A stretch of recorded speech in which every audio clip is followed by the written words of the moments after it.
И денешните урбани вести. Во продолжение погледнете што подготвивме за вас.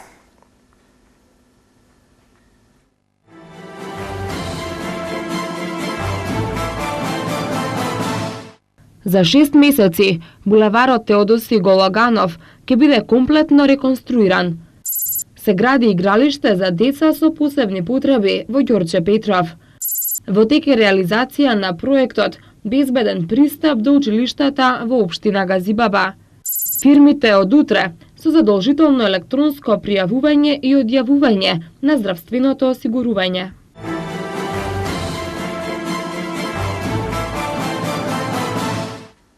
Денеска започна третата фаза од реконструкцијата на булеварот Митрополит Теодоси Гологанов на потегот од крстосницата со булеварот 8 септември до улицата Московска во должина од 1600 метри. Се очекува реконструкцијата да биде завршена за 6 месеци.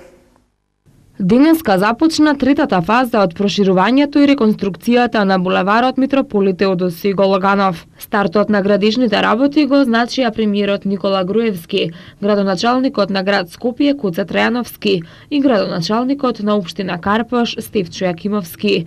Груевски истакна дека со низата проекти на градот, поддржани од владата, Скопје доживува најголемата трансформација и е еден од најбрзо растечките градови во регионот. Денес Скопје прераснува во вистински глобален град, посетен не само од сите страни на Европа, туку и од другите континенти. Што е уште поважно, Скопје станува град кој може да одговори на потребите на своите граѓани.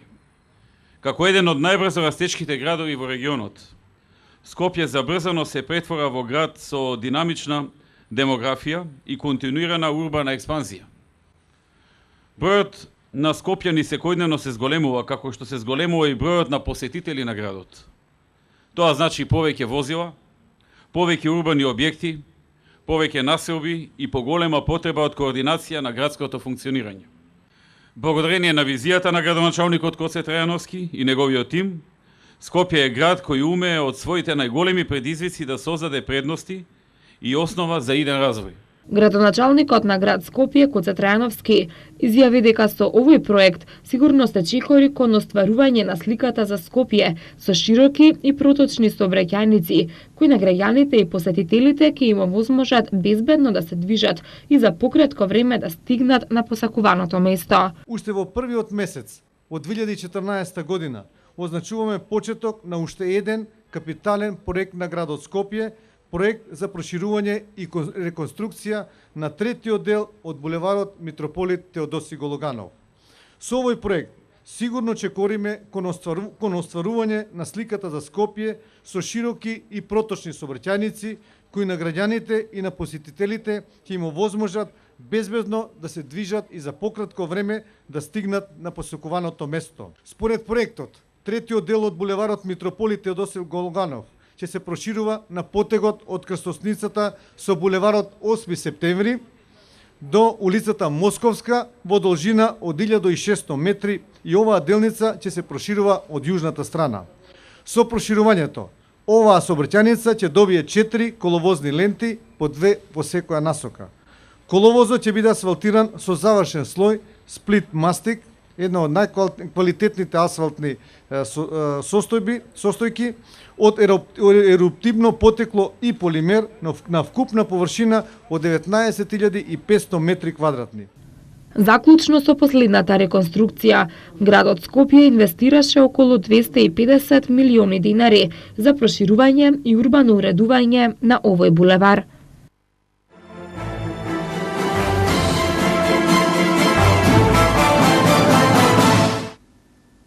Започна реализацијата на проектот Безбеден пристап до училиштата во општина Газибаба. Истиот доби најголема поддршка од програмата Форуми во заедницата. По тој повод во 4 основни училишта во тек е изработка на пристапни патеки и осветлување на дворовите. Проектот се финансира од Швајцарската агенција за развој и соработка и од општина Газибаба во вредност од 4,8 милиони динари. Повеќе за ова од Томислав Атанасовски. Предлог проектот безбеден пристап до училиштата на ниво на општина Газиваба доби најголема поддршка во рамките на петата сесија од програмата Форуми на заедницата. Мотото на форумот беше граѓаните одлучуваат, кое се согледува низ соработката на општина Газиваба и Агенцијата за развој и соработка, кои го вреднуваат мислењето на граѓаните, нивните потреби и приоритети. За реализација на овој проект општина Газиваба и Швајцарската агенција за развој и соработка издвоја по 2,4 милиони денари или вкупно 4,8 милиони денари за успешна реализација на проектот. Во рамките на овој проект во тек е изработка на пристапни патеки и осветлување во дворовите на основните училишта. Во основното училиште Наумовски Борче во населбата Маџари и во основното училиште Дане Крапчев од населбата Ченто активностите се завршени. Со проектот се опфатени уште 4 основни училишта од територијата на општина Газиваба. Основното училиште Кирил и Методи од населеното место Стајковци, подрачното училиште во населеното место Страчинци, основното училиште Крсте Мисирков од населбата Ченто и основното училиште Наум Охридски од населеното место Трешево, каде во тек се овие активности во рамките на овој проект.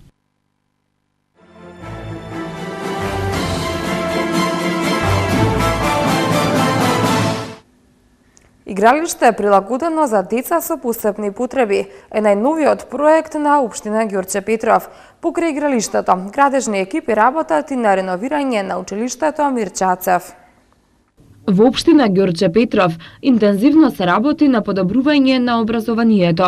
Во моментов градежните екипи се наоѓаат во основното училиште Мирчацев, каде што работат на обезбедување на квалитетни услови за следење на наставата. Како што информираше градоначалникот на општината Сокол Митровски, приоритетно е реновирањето на спортската сала и влезните скали во училиштето. Образованието во општината Ѓорче Петров интензивно се подобруваат сите услови паралелно по границите на финансиските можности. Актуелно во училиштето Мирчацев се гради пешачка патека која е долга негде околу 100 метри, конкретно мора да кажам околу 97 метри, широка 3 метри, и ова пристапна патека е битна и значајна за снабдување и за користење и по безбедно функционирање и на сообраќајот и на самите ученици во тоа училиште.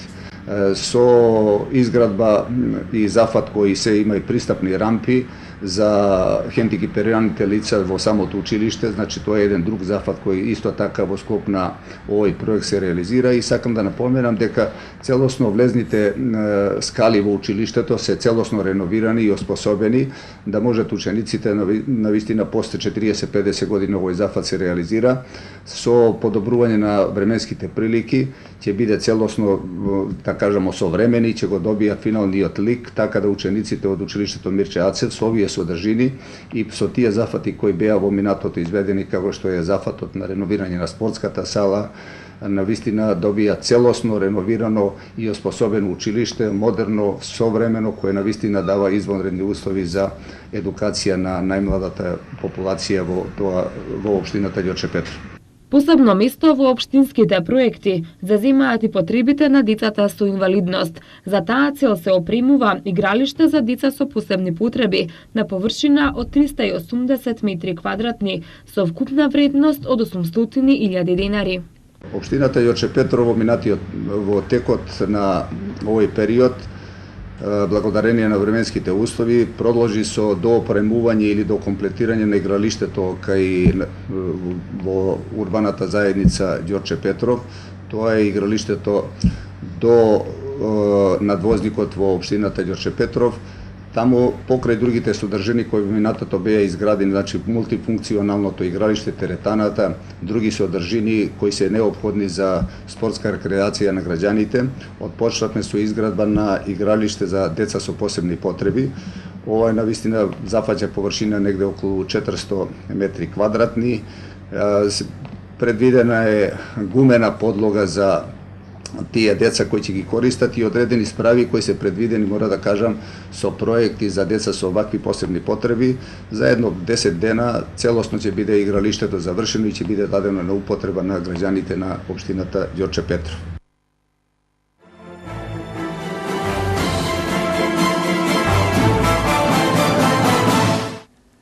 Градоначалникот на општина Ѓорче Петров Сокол Митровски денеска присуствуваше на празничното славење во населеното место Ново село по повод православниот празник Свети Атанаси. Мештаните објаснија дека ова народно собирање има 200 годишна традиција. Овој празник во ова село има посебна традиција и посебно обележи и посебно значење, мора да напоменам. Најдобро за традициите и воопшто за одбележувањето на празникот да каже председателот на местната заедница од село Ново село, господинот Коце, кој е еден од постарите мештани и кој најдобро ја знае оваа традиција.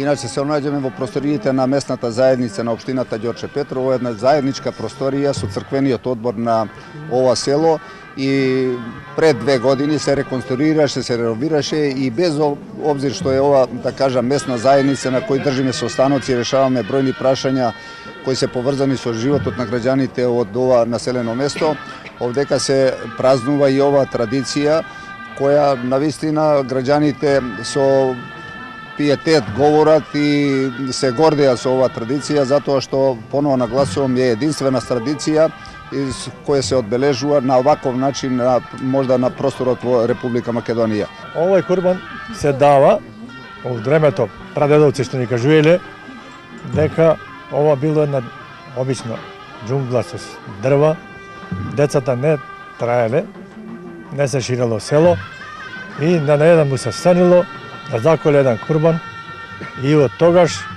можда од 200 години, се прави оваа традиција и така селото се расширило, кој денеска се готви за селјаните за 2000 луѓе. Се придржуваат ли младите кон традиција? Да. Ова малку ми е жал што малку има предвременичел дека ќе биде собрано цело село. Сите фирми од утре задолжително ќе треба да ја користат електронската услуга пријава и одјава на здравствено осигурување преку веб порталот на Фондот за здравствено осигурување на Македонија.